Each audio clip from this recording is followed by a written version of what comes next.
Sintayong hanya mewarisi perpecahan antara pecinta timnas Indonesia. Thomas Doll enggan melepas para pemainnya untuk timnas muda Indonesia. Pagelaran Piala AFF kembali dirubah namanya, di kompetisi tahun 2024. Simak berita selengkapnya, hanya di Mayi Bola.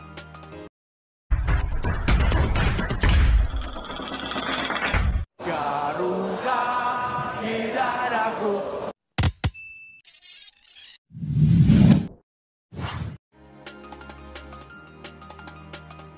Sintayong hanya mewarisi perpecahan antara pecinta timnas Indonesia. Pengamat sepak bola Indonesia, Bung Towel, menyebutkan bahwa peninggalan Sintayong selama menangani timnas Indonesia hanyalah sebuah perpecahan. Suporter timnas Indonesia terpecah menjadi dua kubu, antara yang anti naturalisasi dan yang mendukung program naturalisasi. Towel juga mengatakan, jika pelatih Sintayong tidak memiliki intelektualitas, walaupun sudah 4 tahun menangani timnas Indonesia, akan tetapi dirinya sama sekali tidak bisa berbahasa Indonesia.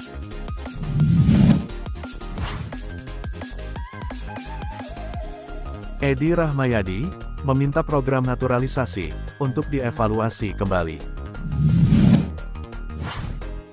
Pria yang pernah menjadi orang nomor 1 di persepak bolaan Indonesia, Edi Rahmayadi, buka suara terkait program naturalisasi yang sedang gencar dilakukan oleh PSSI. Menurutnya program tersebut tidaklah ideal dan perlu dievaluasi, di mana negara berpenduduk 278 juta jiwa seperti Indonesia, harus menaturalisasi pemain, dari negara yang hanya berpenduduk 28 juta jiwa. Ia juga menyarankan agar PSSI, lebih mengutamakan pembinaan usia muda dengan mendirikan sekolah dan membangun fasilitas sepak bola ketimbang banyak melakukan naturalisasi.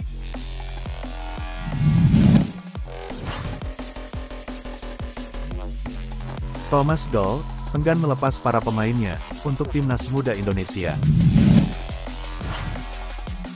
Pelatih Persija Jakarta, Thomas Doll, mengatakan tidak akan melepas para pemainnya guna membela skuad Garuda Muda yang akan berlaga di Piala Asia U23 di bulan April mendatang. Alasannya ialah, klub dengan julukan Macan Kemayoran itu sedang membutuhkan para pemainnya untuk mengejar perebutan gelar juara di kompetisi BRI Liga 1.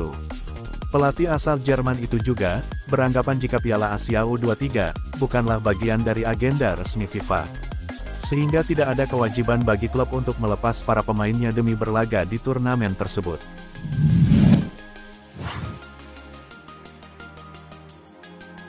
Surat kabar Vietnam, takut JIZS bergabung bersama timnas Indonesia.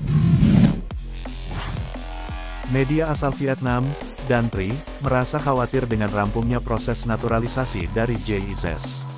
Pria 23 tahun itu, diperkirakan akan memulai debutnya bersama timnas Indonesia di kualifikasi Piala Dunia Zona Asia, saat melawan Vietnam Maret nanti. Menurut media tersebut, kehadiran pemain Serie B Italia itu akan membuat pertahanan skuad Garuda semakin kuat dan kokoh. Dengan postur tinggi badan mencapai 1,91 meter, dipastikan akan menyulitkan timnas Vietnam apabila terjadi duel bola-bola atas.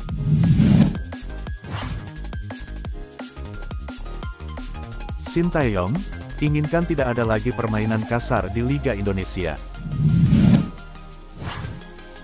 Pelatih timnas Indonesia, Sintayong menyoroti terkait kerasnya pertandingan di seluruh kompetisi sepak bola yang ada di Indonesia. Menurut pria 53 tahun itu, perlu adanya tindakan serta hukuman yang dapat membuat efek jera terhadap para pemain yang dengan sengaja melakukan pemukulan dan menendang lawannya di saat pertandingan. Jika hal tersebut dapat direalisasikan oleh PSSI, dipastikan tidak akan ada pemain yang berperilaku kasar di lapangan, serta akan menciptakan kompetisi yang kompetitif dan sportif di kemudian hari.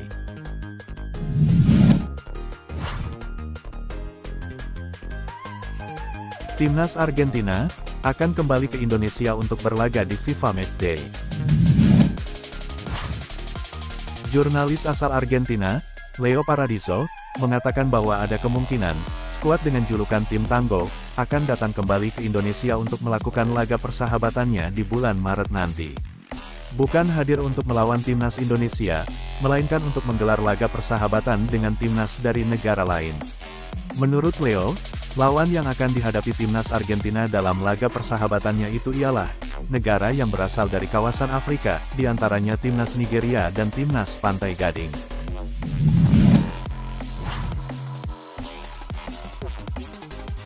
Pagelaran Piala AFF kembali dirubah namanya di kompetisi tahun 2024.